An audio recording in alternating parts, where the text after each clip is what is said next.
Science centre ખાતે TV9ના education expo 2025નો પ્રારંભ થઈ ચૂક્યો છે। ત્યારે ઘણા વિદ્યાર્થીઓ બોર્ડની પરીક્ષા બાદ આગળના અભ્યાસ માટે મૂંઝવણમાં મુકાતા હોય છે। તેમના માટે TV9 દ્વારા ખાસ આયોજન કરવામાં આવ્યું છે। બોર્ડની પરીક્ષા બાદ વિદ્યાર્થીઓની ભાવિ કારકિર્દી માટે ઉચ્ચ અભ્યાસક્રમની પસંદગી અંગે વિદ્યાર્થીઓ અને વાલીઓને જરૂરી માહિતી અને સચોટ માર્ગદર્શન મળી રહે તે માટે TV9એ એજ્યુકેશન એક્સપો 2025નું આયોજન કર્યું છે। સુરતમાં શિક્ષણ પ્રધાન પ્રફુલ પાનસેરિયાના હસ્તે એજ્યુકેશન એક્સપો 2025નું ઉદ્ઘાટન કરવામાં આવ્યું। આ પ્રસંગે રાજ્યના ગૃહપ્રધાન હર્ષ સંઘવી હાજર રહી એક્સપોમાં લાગેલા તમામ યુનિવર્સિટીના સ્ટોલ્સની મુલાકાત લીધી હતી।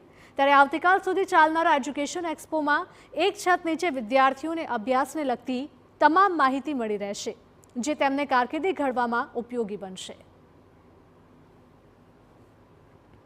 TV9 ગુજરાતી દ્વારા સુરત શહેરના સાયન્સ સેન્ટરમાં એક અદ્ભુત પ્રયાસ એજ્યુકેશન સેક્ટર માટે કરવામાં આવ્યો છે।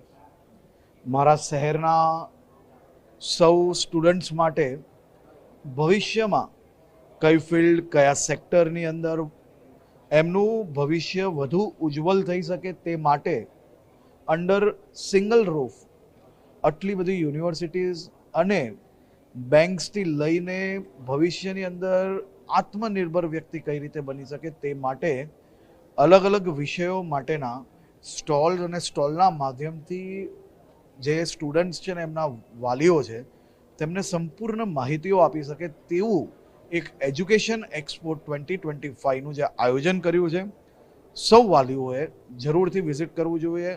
હું ટીમ TV9 ગુજરાતીને ખૂબ ખૂબ આભાર માનું છું કે એમને મારા શહેરમાં મારા મત ક્ષેત્રની અંદર આટલું મોટું આયોજન કર્યું છે અને આ આયોજન થકી સુરત શહેરના હજારો વાલીને જરૂરથી લાભ મળશે।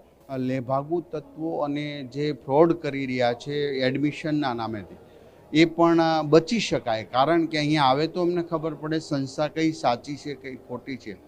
તો આ એક્સપો દ્વારા વિદ્યાર્થીઓની ખૂબ વાલીઓની મોટામાં મોટું ટેન્શન મટાડવા માટેનું આ એક સરસ આયોજન છે। આયોજન કરવા બદલ TV9 પરિવારને હું હૃદયપૂર્વકની શિક્ષણ વિભાગ તરફથી શુભકામના પાઠવું છું।